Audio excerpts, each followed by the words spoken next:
The document arrived at the Terran Imperial Palace at the third hour of the night cycle, carried by a council transmission drone that did not wait for a response.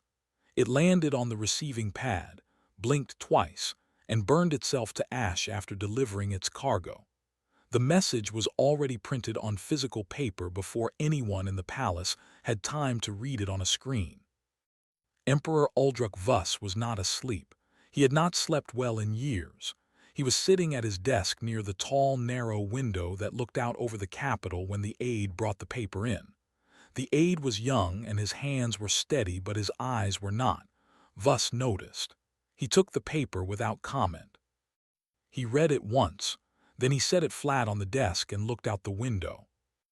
The capital of Terra spread below him like a field of embers, millions of lights from millions of lives.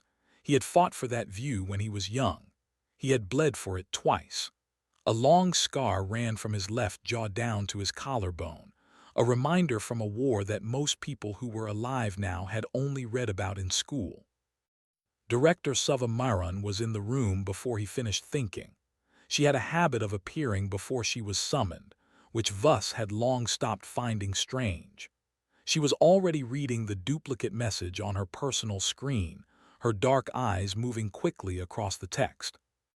The Council's demands were three. First, the Terran Empire would hand over administrative control of the Arav, Duntuz, and Sulla systems, three contested border regions rich in processed ore and transit lanes. Second, the Terran fleet would be reduced to numbers approved by the Council's Joint Military Review Board, which would cut active Terran warships by roughly 40%. Third, a council-appointed overseer would take residence on Terra itself, with access to all civilian and military planning sessions at the overseer's discretion. The deadline was 30 days. At the bottom of the message was a small line of text that was not part of the official demand.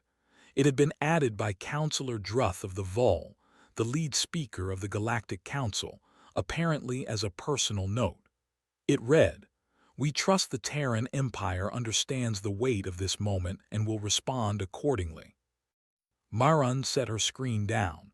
He sent this at the start of their public session. There were 412 delegates in the chamber when it was transmitted. He wanted an audience. He wanted a performance, Vus said. Yes. Vus turned from the window. In the amber light of his desk lamp, he looked older than he did in official photographs. His white hair was slightly disheveled, and there was ink on two of his fingers from writing earlier in the evening.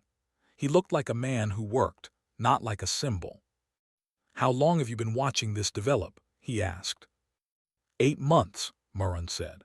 The Vol began building the coalition quietly after the Duntuz surveying dispute last year.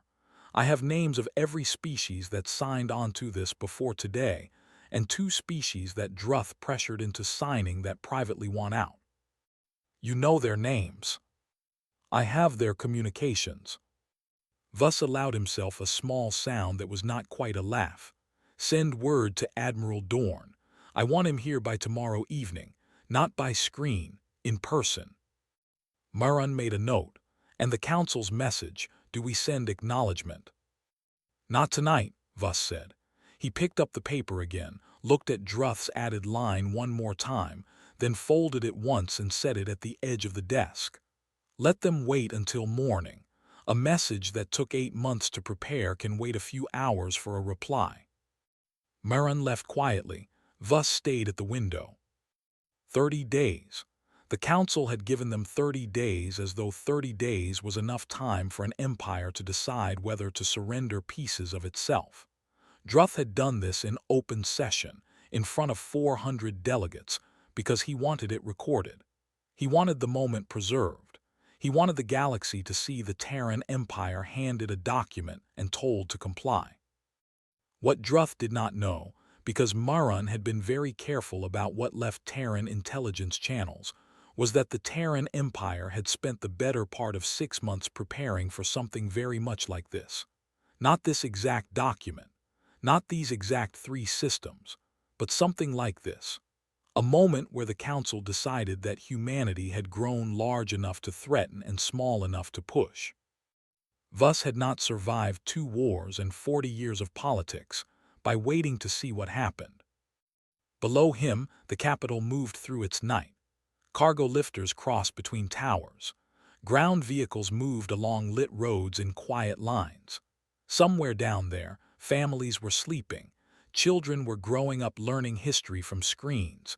People were arguing about ordinary things that had nothing to do with the Council or fleet numbers or contested border systems. He intended to keep it that way. When Admiral Dorn arrived the following evening, he would bring the updated fleet readiness reports. Maran would bring her intelligence files, and the 3 of them would sit in this room and have a conversation that the Council would only learn about much later, after everything had already been set in motion. Vuss looked at the folded paper on his desk one more time. 30 days was more than enough.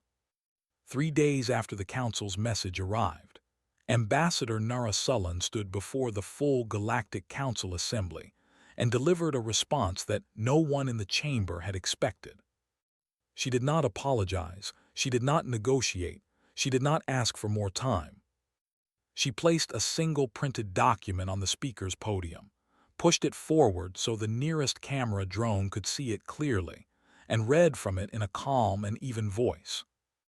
The Terran Empire did not recognize the legitimacy of demands issued under military threat. The 3 systems named in the Council's ultimatum were Terran sovereign territory and would remain so. The Terran fleet would not be reduced. No Council overseer would be permitted to reside on Terra or attend any Terran planning session of any kind.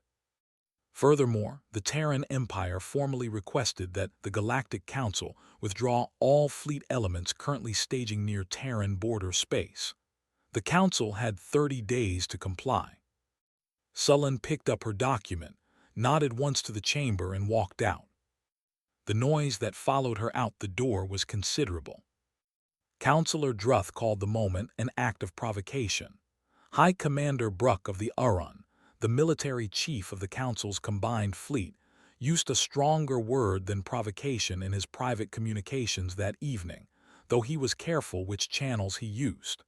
The Council chamber went into closed session for 6 hours. None of that mattered very much to the people who had sent Sullen to deliver the message. In the operations center beneath the Terran Military Command Complex, Admiral Roll Dorn was reviewing something that had nothing to do with the Council's reaction. He was looking at a readiness report for a piece of technology that the Council did not know existed. The mass suppression field projector had been in development for 4 years. It worked by generating a localized disruption in the gravitational constants around a target vessel, not enough to damage the ship, but enough to make its drive systems completely useless. The effect was invisible until it was active. There was no known countermeasure because no one outside of Terran research facilities knew it was a thing that needed a countermeasure. The projectors were installed on 14 Terran warships. Dorn had those 14 ships positioned at the Yuva corridor. He closed the report and looked at the fleet deployment map on the main display. The Council's combined fleet was large. On any numerical comparison, it was larger than what the Terrans had at the border. Bruck knew those numbers. Druth knew those numbers. The entire Council knew those numbers, which was part of why they had been so confident when they wrote the ultimatum. Numbers were not always the whole story. Dorn had spent 23 years learning exactly where the difference between numbers and outcomes lived. It lived in preparation. It lived in training. It lived in the space between what an enemy thought you had and what you actually had. He had built the Terran fleet around that space deliberately and quietly over many years, with very little fanfare and very careful attention to what information left Terran military channels. His senior officer, a woman named Petra, set a data pad on his desk. Council fleet is moving. They crossed the outer staging marker an hour ago.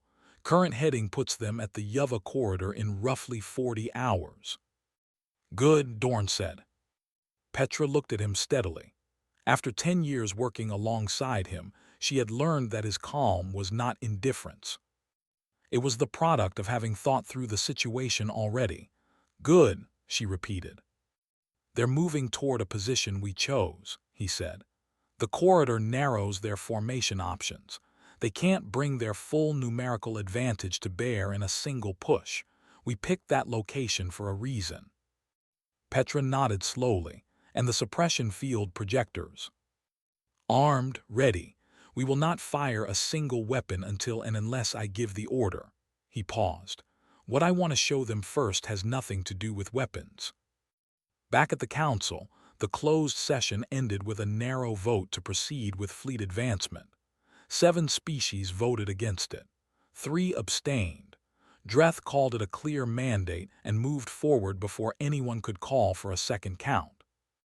What Dreth did not know, because Marin had been very careful, was that 2 of the species that had voted yes had already sent private communications to the Terran diplomatic channel.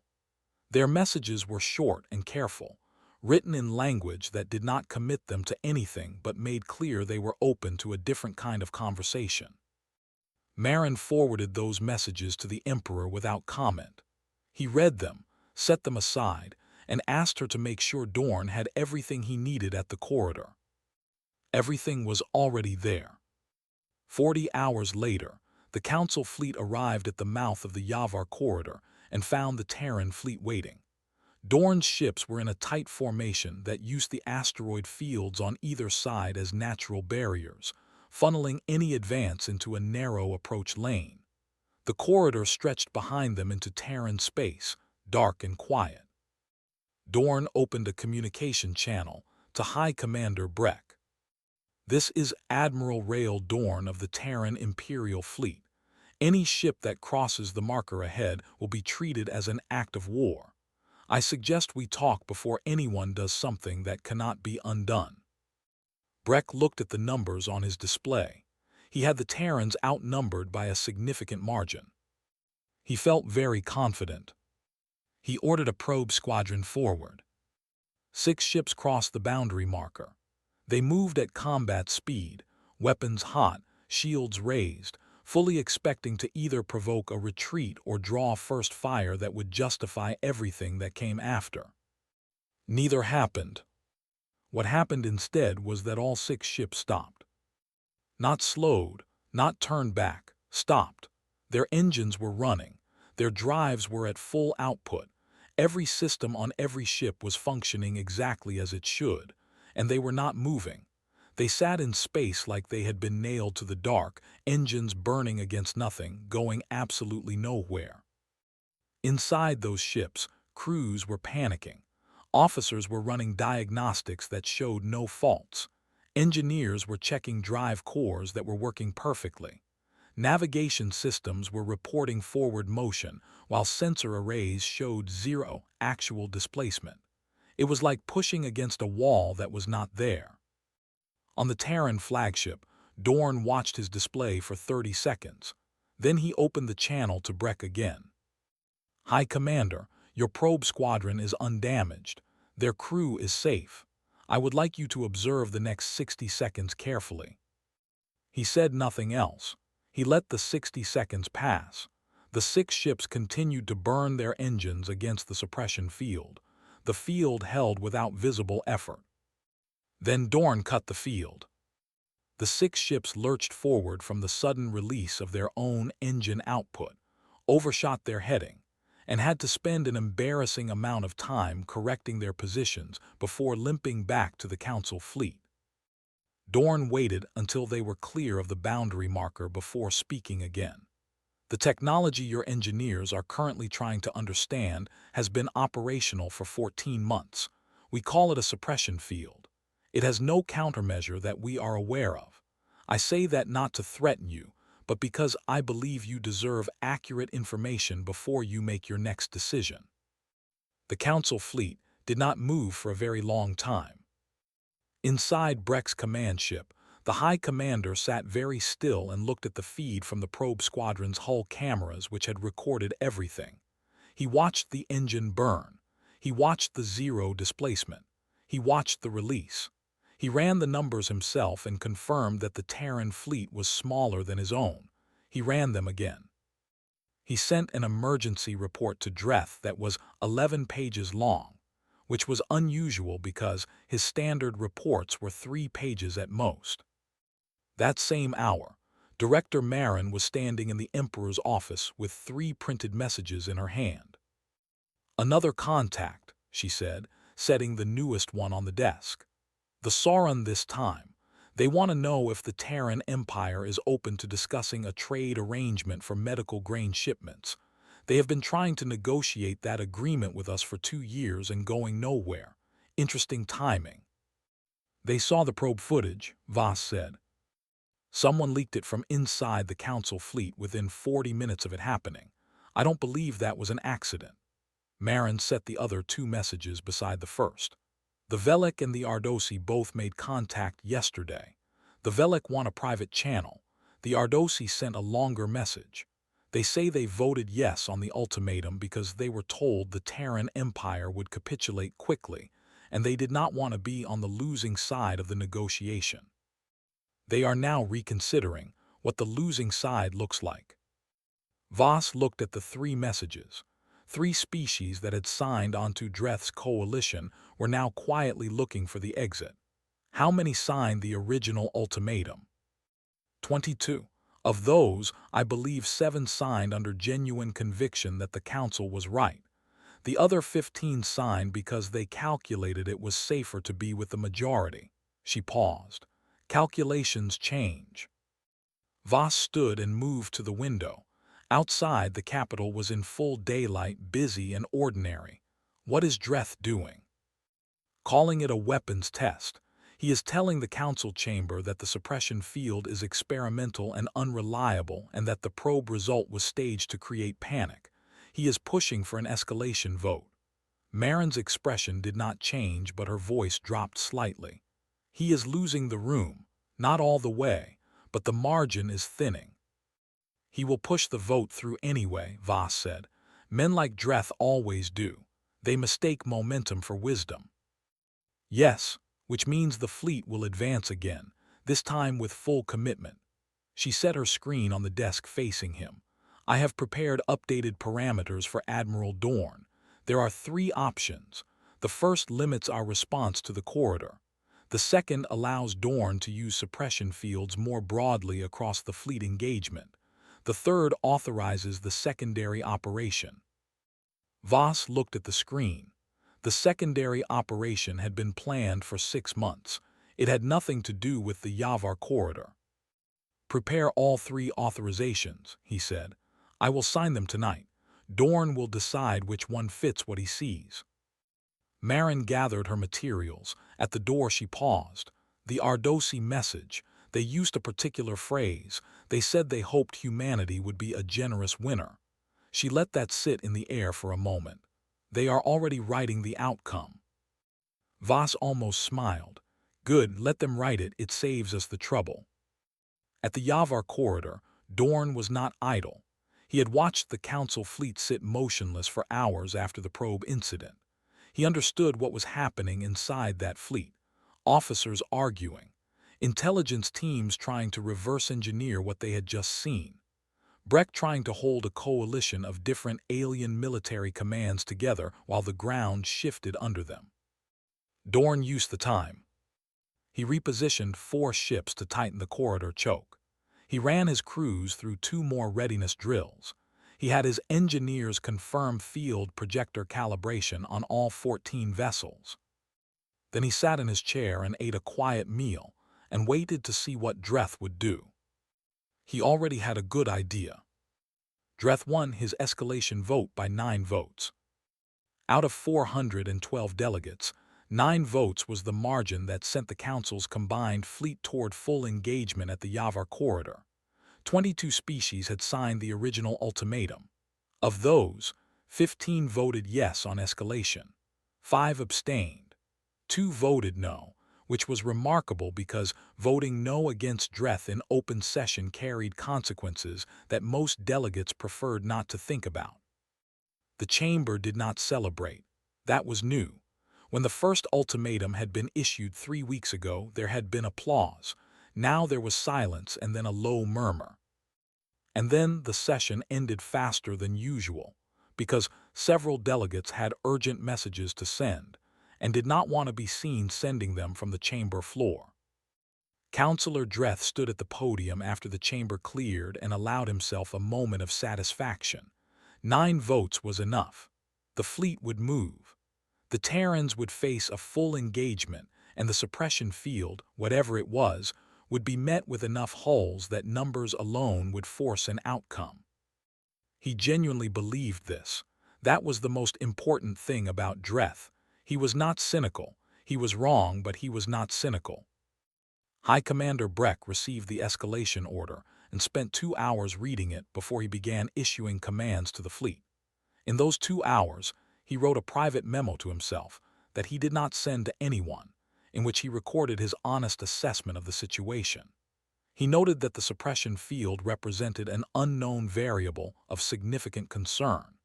He noted that the Terran fleet's corridor positioning negated a meaningful portion of the Council fleet's numerical advantage.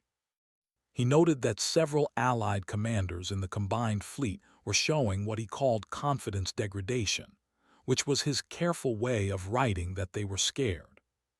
He filed the memo under a personal encryption code, and then gave the order to advance. What neither Dreth nor Breck knew was that the Terran Empire had been doing something for the past week that had nothing to do with the Yavar corridor. 3 Terran scout vessels, running with full emission suppression and a new hull coating that absorbed most standard sensor frequencies, had been moving quietly through space that the Council considered safely behind the front line. They were not armed for combat. They were armed with something more inconvenient, which was information. They had spent 7 days mapping every Council military staging area within 400 light-years of the Yavar corridor. Not to attack them, just to know exactly where they were, what was docked there, how many ships were at each location, what the rotation schedules looked like, and which installations were most critical to sustaining the fleet currently advancing on Dorn's position. The data was transmitted back to Terran Command in compressed bursts so small and brief that Council sensor arrays flagged them as background noise. Marin received the completed maps on the same morning that Breck issued his advance order. She reviewed them for 4 hours and then brought them to Voss with a 1-page summary that said, in plain language, that the Terran Empire now had a more complete picture of Council military infrastructure than the Council itself probably maintained in a single document. Voss signed all 3 authorization packages and sent them to Dorn with a note that said, "Your judgment. You know what fits." Dorn read the authorizations in the order they arrived. He set aside the first 2. He read the third one twice, then set it on his desk where he could see it while he worked. The secondary operation was not a fleet engagement. It was a broadcast. If the third authorization was used, Terran vessels that had been quietly positioned near Council staging areas for the past week would emerge from their emission suppression simultaneously and transmit a single message on all Council military frequencies. Not weapons fire. A message from the Emperor, explaining, calmly and with specific coordinates and installation names, exactly how thoroughly the Terran Empire had mapped Council military space, while the Council was busy watching the Yavar corridor. The purpose was not to threaten destruction. The purpose was to make very clear that if the Terrans had wanted to strike first, they already had everything they needed to do it at a time of their choosing, and they had chosen not to. Yet. Dorn thought about this, while the Council fleet crossed the last distance to the corridor boundary. He thought about the kind of patience that decision represented. 6 months of quiet preparation, 7 days of scouts mapping enemy infrastructure, 14 ships with suppression field projectors, all of it sitting ready, unused, while the Council worked itself up to an engagement that the Terran Empire had been prepared for before the Council even started writing the ultimatum. Breck's fleet was large. It was coming fast now, full commitment, no more probing. Dorn could see the formation on his display, and he could see the gaps in it. The Allied commanders were not coordinating well. Their formation looked unified at distance, but there were timing irregularities that told anyone who knew what to look for that this was a coalition fleet, not a trained one. Several species had different communication protocols. Some had different acceleration curves. The gaps appeared and disappeared as the fleet moved, and the irregularities cascaded through the formation. Dorn marked the gaps. Petra stood beside him watching the display. "They are committed," she said. "Yes," Dorn said. He looked at the third authorization sitting on his desk. He did not pick it up yet. "So are we." The fleet crossed the marker. Dorn did not reach for the third authorization yet. He reached for the tactical display and began giving the orders he had been planning for 6 months with the calm of someone doing a job they had prepared for a very long time. The first thing Breck noticed was that the Terran ships were not where his models said they would be. His tactical projections had assumed the Terran fleet would hold its defensive line at the narrow mouth of the corridor and fight from fixed positions, using the asteroid fields as cover. That was the logical choice for a smaller force against a larger one. Hold the choke. Make the attacker pay for every meter. Instead, the Terran ships split. Not retreated. Split. Half the fleet held the corridor mouth while the other half pulled back into the corridor itself, deeper, faster than his sensor teams had expected. His forward elements followed the retreating ships without thinking, which was exactly what Dorn had expected them to do. The gap discipline problems in Breck's coalition fleet got worse the moment the formation had to accelerate and change heading simultaneously. The carefully dressed ranks dissolved into a mass of ships moving at slightly different speeds in slightly different directions. Every ship individually capable, but no longer moving as one thing. Dorn's held line opened fire the moment Breck's forward elements were fully inside the corridor and out of formation with the ships behind them. The fire was precise and fast. Terran weapon systems had been configured for targeted strikes against drive nacelles and shield projector arrays, not hull destruction. 11 Council ships took damage in the first 4 minutes. None were destroyed. All 11 lost either their drive capacity or their shield integrity. They became obstacles inside the corridor, cluttering the space that Breck's remaining ships needed to advance through. The retreating Terran ships, the ones Breck's forward elements had chased, turned around. They had not been retreating. They had been creating a pocket. The forward Council elements were now between the held Terran line ahead of them and the returning Terran ships behind them. And then the suppression fields activated across all 14 projector-equipped vessels simultaneously. The forward Council elements stopped, engines running, shields up, going nowhere. Breck had perhaps 90 seconds to process what had happened before Dorn's voice came through on the command channel. Dorn sounded exactly the same as he had sounded during every previous communication. Unhurried. Clear. "High Commander, you have 41 ships currently immobilized inside the corridor. You have another 67 ships outside the corridor whose formation integrity is severely compromised. I am going to ask you to pause and consider your position before this goes further." Breck did not pause. He ordered the ships behind the corridor to push forward. The problem was that the disabled and suppressed ships inside the corridor were physically blocking the advance. His fleet was trying to push through a doorway that was full of its own immobilized ships. Dorn watched this on his display for about 2 minutes. Then he activated the third authorization. Across 400 light-years of Council military space, 7 Terran scout vessels simultaneously dropped their emission suppression and broadcast on all Council military frequencies.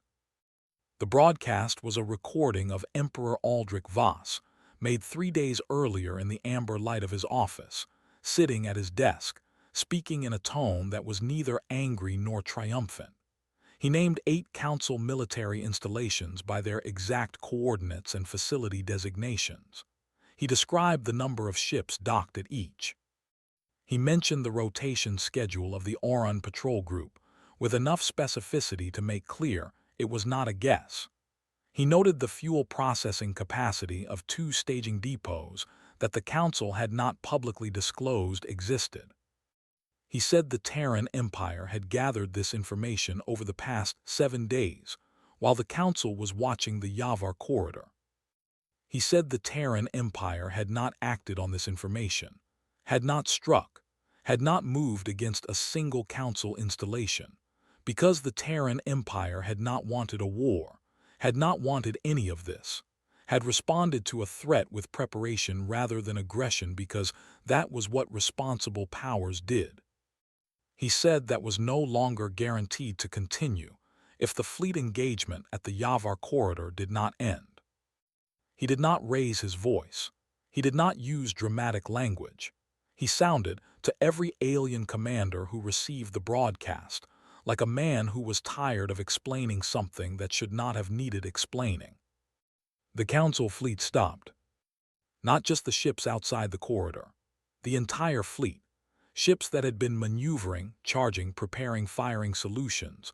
All of them went to holding positions within 90 seconds of the broadcast ending. Breck did not order this.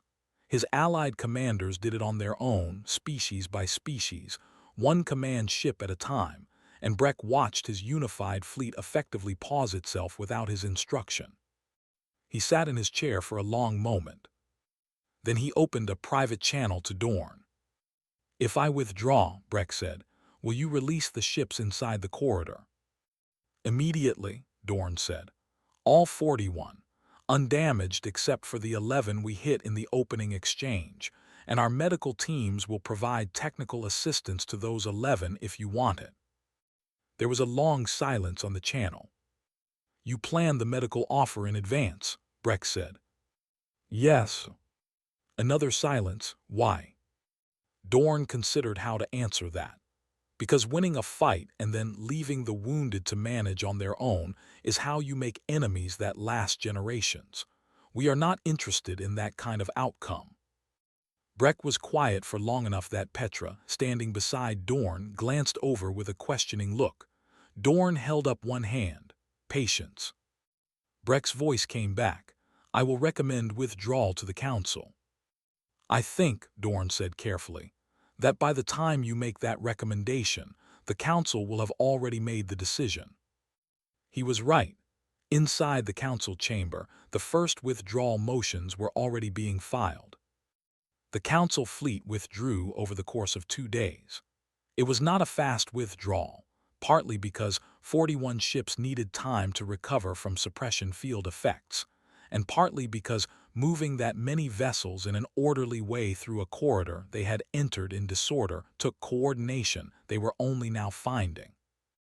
Dorn kept his fleet in position until the last Council ship cleared the boundary marker. Then he stood his people down from combat readiness and sent a short message to Terra. It said, "Corridor clear. No Terran losses. Returning to standard patrol posture." He ate another quiet meal. He slept for 8 hours. He filed his after-action report the following morning, 14 pages of careful documentation that he suspected would be read and reread in military planning rooms for the next 2 decades. The Council pulled Dreth from his position 4 days after the withdrawal. The vote was not close. The species that had abstained on the escalation vote found their convictions considerably firmer when the matter was his removal rather than his plan.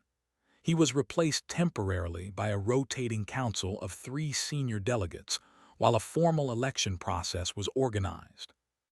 Dreth made one public statement afterward in which he used the phrase strategic miscalculation, which was the most honest thing he had said in months. High Commander Breck submitted a full after-action report to the Council's administrative body. It was 31 pages. The Council quietly filed it in a secured archive and did not distribute it. The conclusions were accurate, and the accuracy was the problem.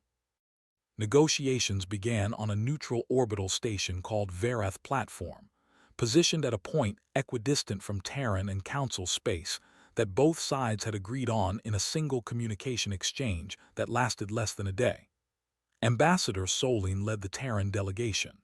She brought 2 aides, 1 legal expert, and no military personnel, which several council negotiators found either admirable or unsettling depending on how they thought about it. The Terran terms were presented on the first morning. Solene read them without preamble. The Orev, Dantes, and Sular systems remained under Terran sovereign authority. The fleet reduction proposal was withdrawn entirely and would not be raised again. The council overseer position was not mentioned, which was itself a kind of answer. The Terran Empire would consider normalized trade relations with any council member species that wished to pursue them through standard diplomatic channels. The council negotiators asked for a recess to discuss the terms. The recess lasted 3 hours. They came back and accepted. There was no ceremony, no signing event with cameras and speeches. Solene received the council's acceptance, said thank you in a way that was genuine without being warm, and scheduled a follow-up session to discuss the normalized trade framework. Then she went back to her room and wrote a long personal message to her family that she had been postponing for 2 weeks. The private contacts that had been building since the probe incident at the corridor now came openly. The Sauron sent a formal trade delegation within a week. The Ardosi requested a mutual defense consultation, which was a significant shift from a species that had signed the original ultimatum. The Velek opened their private channel and asked, carefully and without any official framing, whether the Terran Empire would be interested in a technology exchange relating to medical research. The Vale, Dreth's own species, sent a message directly to Emperor Voss. It was written by a mid-level Vale diplomat named Oru Sethais who had not been involved in the ultimatum and appeared to be acting with some official backing, but no official acknowledgement. The message expressed regret for the manner in which the recent events had unfolded and asked whether there was a path toward a constructive relationship going forward. It was careful and indirect and clearly written by someone who was trying to open a door without being seen opening it. Marin forwarded it to Voss without comment. He read it twice and then wrote a short reply. He said the Terran Empire held no general grievance against the Vale people, that the actions of a government did not define a species, and that Terra's diplomatic channels were open to any party that wished to use them in good faith. He sent it back through Marin without telling her what it said. She read it anyway because she read everything, and she set it down with an expression that was as close to approval as she usually got. On Terra, life continued the way it always had. The capital went through its days. Children went to school. People argued about ordinary things. The news carried the story of the negotiations and the withdrawal for a few weeks and then moved on to other topics, the way news always did. Most people on Terra understood that something significant had happened without understanding the details, which was true of most significant things. Admiral Dorn returned to Terra for a brief period and attended one meeting with the Emperor and Marin before going back to the fleet. The meeting lasted 2 hours. Most of what was discussed in those 2 hours went into Marin's files under a classification level that very few people would ever read. What was decided in those 2 hours would shape Terran military and diplomatic policy for the next 10 years, though no one outside that room knew the decisions had been made. At the Yavar corridor, Terran ships continued their patrols. The asteroid fields on either side were quiet. The boundary marker sat where it had always sat. Ships moved through on scheduled routes, running lights steady, sensors active, everything ordinary and measured. One of those ships, a mid-sized patrol vessel called the Orev's Watch, named for the system that had been at the center of the dispute, came to the boundary marker on a routine pass and held position for a moment, the way ships sometimes did when crews were changing shifts or running a calibration. Then it turned and moved back into Terran space. Watchful, patient, ready. The corridor was quiet. The galaxy was recalibrating. Somewhere in a council chamber that was measurably less confident than it had been 6 weeks ago, delegates were having a different kind of conversation. One that started not with what they could demand from humanity, but with what kind of relationship with humanity was actually worth having. It was a better question. It had taken a considerable amount of effort to get them to ask it. But they were asking it now,